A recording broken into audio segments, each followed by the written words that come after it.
A ONU News tem a satisfação de conversar hoje com Luciana Viegas, a diretora executiva da organização Vidas Negras com Deficiência Importam. Ela que é uma ativista dessa causa e que está, inclusive, né, Luciana, falando da Alemanha, de uma cúpula mundial sobre esse tema. Muito obrigado por conversar conosco, Luciana. Obrigada, muito obrigada pelo convite. Estou muito honrada e estou muito feliz em poder estar aqui. Muito obrigada de verdade. Bom, Luciana, eu queria começar conversando um pouquinho sobre a sua história, né? Porque o seu ativismo tem muito a ver com a sua história pessoal, inclusive passando inicialmente pelo diagnóstico do seu próprio filho com a condição de autismo. E eu gostaria que você contasse assim, o quanto de conhecimento você tinha na época sobre o autismo quando você recebeu o diagnóstico do seu filho e quais foram as suas principais preocupações quando você recebeu esse diagnóstico. É, eu sempre trabalhei com. Eu sou professora, né? Formada, graduada, e eu sempre trabalhei com pessoas com deficiência. Quando eu engravidei do meu filho, e a gente teve o diagnóstico assim, quando ele já tinha 1 ano e 9 meses. A gente percebeu que ele não se comunicava, né? Que apesar da questão da fala não era muito importante, mas a comunicação era um processo bastante complexo para ele. E a gente fez as avaliações e ele foi diagnosticado autista. E aí eu sempre costumo dizer, geralmente as mães de autistas comentam e dizem que sofre de um luto pós-diagnóstico, mas eu não tive esse luto pós-diagnóstico, porque a gente mora num país, né? O Brasil é um dos países que a cada 23 minutos mata um jovem negro. E quando eu descobri que eu estava grávida de um menino negro, o meu medo era esse, né? Estava grávida de um menino negro num país que a cada 23 minutos mata um jovem negro. E então eu não tive esse processo de luto pós-diagnóstico, porque talvez o meu processo de luto foi quando eu descobri que eu era mãe de um menino negro dentro do Brasil.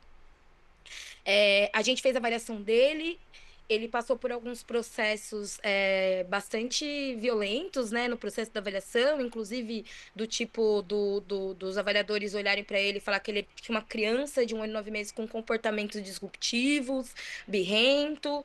E a gente bateu na tecla de que aquilo não era uma coisa, né, comum, de que ele tinha alguma questão, a gente sabia que tinha alguma questão que precisava ser olhada características precisavam ser olhadas com mais cuidado.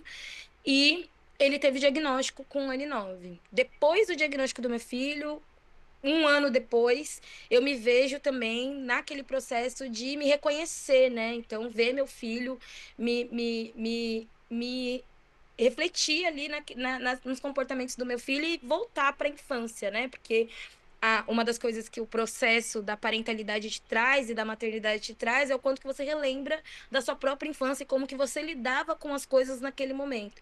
E dentro desse processo, eu sempre fiz atendimento terapêutico. O médico entendeu que eu pudesse ser também uma pessoa autista. E aí eu tive o diagnóstico com 25 anos, tardio de autismo. Então, hoje eu me identifico como uma pessoa autista, sou diagnosticada a partir do meu filho, e é muito importante essa percepção, porque durante o meu processo de diagnóstico, o processo do meu filho tinha uma coisa em comum, né?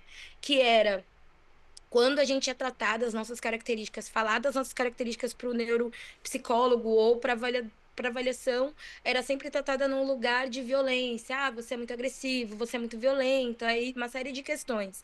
E tem uma história que eu gosto de contar, que é além dessa ideia de esse comportamento disruptivo com uma criança de 1 ano e 9, no meu caso, teve a questão relacionada ao racismo. Então, eu sou uma pessoa negra da favela de São Paulo, eu morava no Capão Redondo, fui viver, fui crescer, né?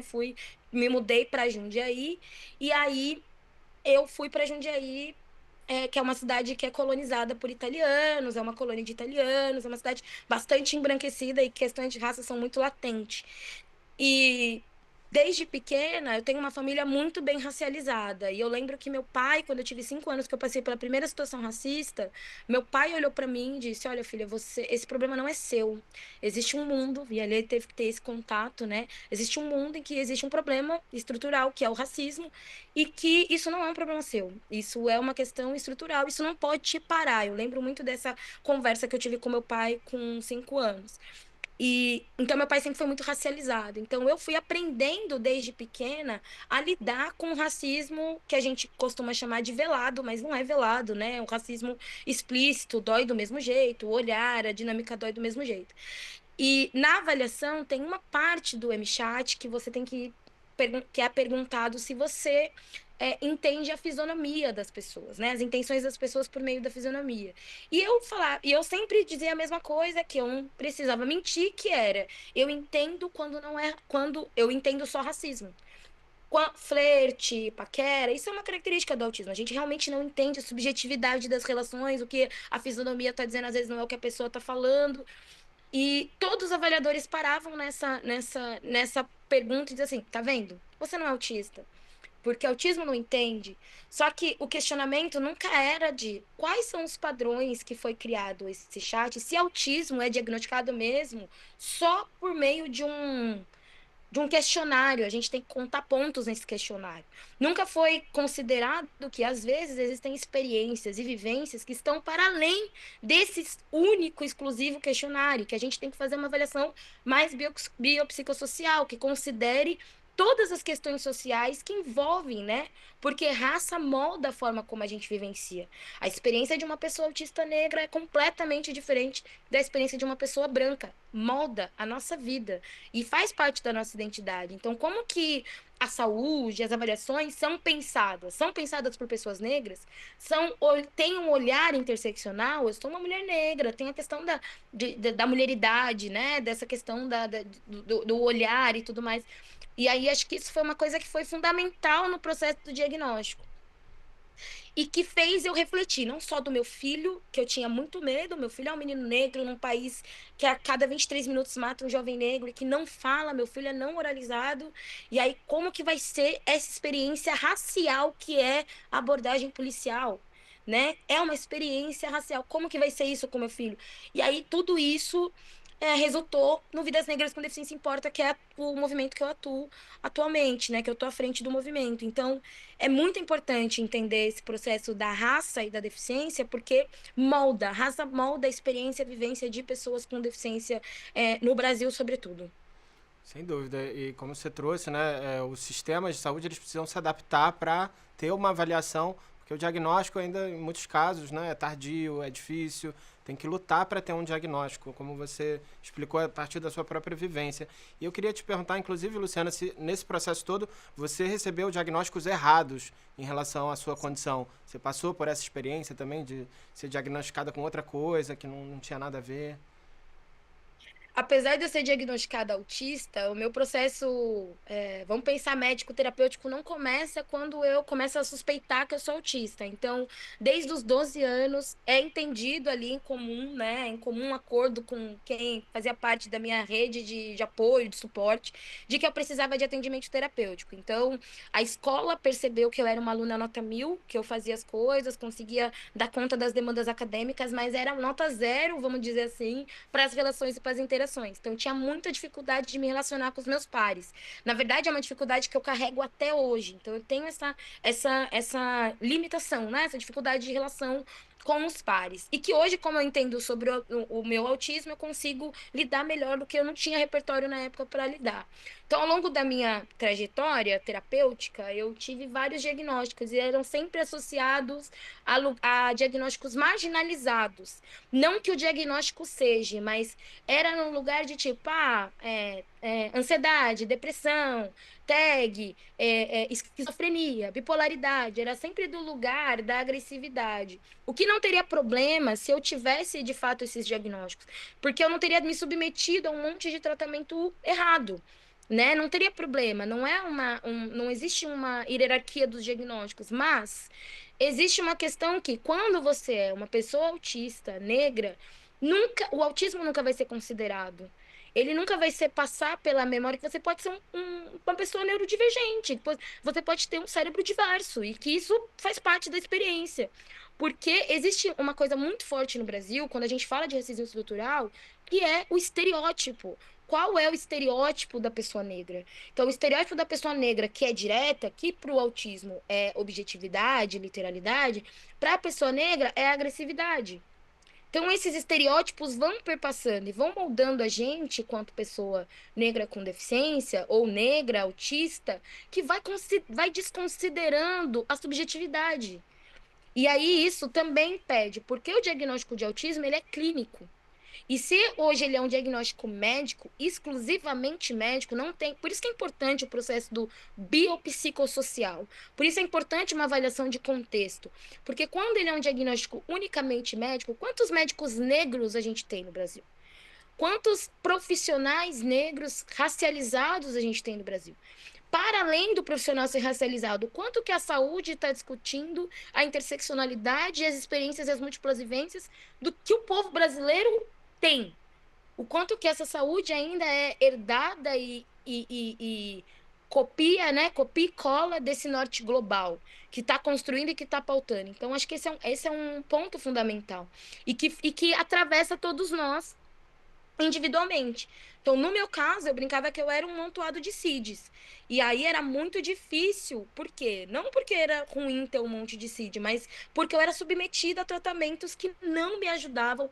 E eu lembro que uma coisa que é importante dizer é que quando um tratamento não te ajuda, se você tem um médico muito clínico e tem um olhar para deficiência de forma muito clínica, a tendência para as pessoas negras é aumentar a dosagem do remédio. Então, nunca é vamos tirar. Talvez não deu certo. Talvez vamos dopar mais. Vamos colocar mais medicação. Não tá dando certo, não tá segurando. Nunca é no cuidado de ti. Isso tá errado. O quanto que essa saúde é humanizada a ponto de olhar e humanizar pessoas negras. Então, esse é o lugar que esse diagnóstico errado que me acarretou, mas acarreta outras pessoas negras com deficiência e autistas, me coloca a gente nesse lugar. Entendi. E agora, Luciana, falando da educação, que é outra área que você também tem muita experiência como educadora, como professora, e até pensando na sua própria vivência como mãe, o que você acha que deveria evoluir, melhorar no ambiente escolar para que as pessoas com autismo pudessem ser mais incluídas e pudessem ter um aproveitamento melhor do aprendizado, né? Algumas têm facilidade, como você falou, mas outras têm dificuldades sociais. Como é que você acha que o ambiente escolar ainda precisa se adaptar para acolher melhor as pessoas com autismo? Ele tem que deixar de ser médico. Eu acho que o olhar das pessoas e da comunidade escolar precisa deixar de ser clínico, precisa ser um olhar educacional. Eu costumo brincar que a educação ela precisa deixar de ser um lugar de conter pessoas para um lugar de libertar as pessoas, um lugar de ser disruptivo, né? Hoje a educação que a gente tem é uma educação que forma pessoas para serem contidas, que forma as pessoas para serem ter a mesma postura, a mesma dinâmica. E a educação, na verdade, ela precisa ser disruptiva. Por que que os autistas, especificamente os autistas, sofrem tanto o enfrentamento dentro da sala de aula? A educação precisa deixar de ser comportamental e passar a ser sobre como a gente constrói mundos e pensamentos críticos, de fato, né? E por que que o autismo é colocado nesse lugar? Porque o autismo, uma das suas características é o comportamento. E aí ter um comportamento disruptivo muda a norma, que tem uma norma posta na sociedade. Quando você tem um comportamento, como dizem, atípico, apesar de não concordar com esse termo, é um comportamento que está fora de uma tipicidade, de uma norma. Então, a gente reconhece que é uma norma e fica indignado que todas as pessoas não lidam com essa norma. Mas num mundo tão diverso, num olhar, precisa se ter um olhar dentro da educação, e que eu acho que é o lugar que a gente tem que ter esse olhar mesmo, diverso, múltiplo, de pessoas múltiplas. A deficiência não é uma falta, não é uma ausência, mas ainda dentro da sala de aula, o olhar para a pessoa autista é sempre no lugar de que falta. Falta comunicação, falta falar, falta isso, falta aquilo, e nunca no olhar da potencialidade. Né? O meu filho é um menino autista alto nível de suporte, que está numa escola pública e que tem sido respeitado ao longo do processo, Mas eu sempre fico me perguntando o quanto que esse olhar médico ainda puxa, mesmo esses professores tentando de toda forma respeitar ele na sua integralidade, o olhar médico sempre vai puxar, ainda é sempre uma indicação de uma medicação, é sempre um lugar que tem que falar mais com o médico, menos com a família, menos ainda com a criança. Então, isso precisa mudar, essa cultura de contenção precisa mudar dentro da escola para que ela se torne mais inclusiva, não só para autistas, para todas as pessoas, incluindo as pessoas autistas. Perfeito. Luciana, nesse ano de 2025, o tema do Dia Internacional do Autismo é neurodiversidade, é maior inclusão das pessoas neurodivergentes nas discussões, nas propostas, né? Mais inclusão para uma forma geral. E você está agora na Alemanha, né, participando dessa cúpula global sobre deficiência. Qual é a sua mensagem para esse evento? Como é que você também tenta, através do seu trabalho, trazer essa ideia da neurodiversidade? Aqui na Cúpula Global, uma coisa bastante importante que a gente está bastante preocupada é sobre os compromissos que os governos têm tentado assumir ou precisam assumir com o campo e o debate da deficiência. Essa é a função da cúpula da Global Disability Summit, que é a cúpula global aqui da Alemanha, né? Esse ano é na Alemanha, mas já foi em outros países. Eu acho que a mensagem, pensando a neurodiversidade, é entender que neurodiversidade é para todo mundo. Todos somos neurodiversos, né? E eu não estou falando aqui que todo mundo tem um pouco de autismo. Eu estou dizendo que todo mundo. O que é a neurodiversidade na sua série? A experiência, a vivência individual. Todo cérebro processa a experiência da vida, né, sensorial, ela é única para cada pessoa. Né? Então, para pessoas autistas, vai ter em alguns momentos um pouco mais de desconforto ou não vai ter desconforto. Em determinados momentos, para outras pessoas, vai ter mais conforto ou não desconforto. Isso significa que a gente existe uma variabilidade limitada de cognição, vamos pensar assim, de experiências. Como a Temple Grandin fala sobre a realidade alternativa sensorial e que cada uma experiencia uma. Então, a luz chega em mim de uma forma, o áudio chega em mim de outra forma, então, e o mesmo som nunca vai chegar em você de outra forma, ou em outras pessoas que estiverem no mesmo ambiente ouvindo a mesma coisa da mesma forma. E eu acho que é sobre isso que a mensagem principal precisa ser. A neurodiversidade traz para a gente, de forma palpável, a importância de respeitar a diversidade individual de cada um, a subjetividade. E é no lugar de respeito de construção coletiva. Não é lugar de respeito de, meu Deus, eu não posso lidar com isso. Então, de medo, né? Isso é uma coisa que perpassa. As pessoas veem pessoas neurodivergentes e têm medo de lidar com elas, têm medo de lidar com a crise, e isso é muito complicado. Porque como que a gente lida? Como que a gente aceita que o outro não vai lidar da mesma forma que a gente, que tá tudo bem, que isso vai acontecer, né? Então, acho que essa precisa ser a mensagem principal, de que junto com o autismo, junto com a neurodiversidade, vem uma série de coisas, inclusive as crises, faz parte, mas faz parte o hiperfoco, faz parte de quem aquela pessoa é, faz parte da identidade dela, faz parte da nossa identidade. E o quanto que isso é aceito na sociedade ou não. Então, acho que a mensagem principal é essa, de olhar para a neurodiversidade de forma interseccional, pensando as diversas experiências e entendendo que existe uma diversidade ilimitada de experiências sensoriais. Existe uma diversidade cognitiva, existe uma diversidade de cérebros, de espectros, e que uma condição não vai se apresentar da mesma forma para todas as pessoas. Acho que essa é a mensagem que tem que ficar do autismo, e aqui eu gostaria que os governos se comprometessem quando vai falar do debate do autismo. Perfeito. Luciana, tem alguma mensagem final que você gostaria de deixar? Especialmente pensando também no que ainda precisa ser superado em relação aos estigmas que você ainda percebe em torno do autismo. Eu acho que se eu tenho uma mensagem para passar, é sobre comunicação. A gente precisa aprender a entender, a ouvir as diversas formas de comunicar. Comunicar não é só falar, e pessoas autistas que não comunicam oralizando se comunicam. Elas não falam, mas elas se comunicam. E elas percebem o ambiente. E aí, para a sociedade, eu acho que fica essa mensagem que é olhar, entender e aceitar que há diversas formas de você se comunicar. Eu falo isso muito pelo lugar de uma pessoa que é autista, mas que fala, que é oralizada, mas também de um lugar de mãe, que vê o quanto que meu filho é negligenciado, quanto que meu filho é violentado, quanto que meu filho é esquecido porque ele não fala. O quanto que a oralização, a oralidade, parece ser fundamental para os processos de ensino, para os processos de identidade, de ser considerado gente.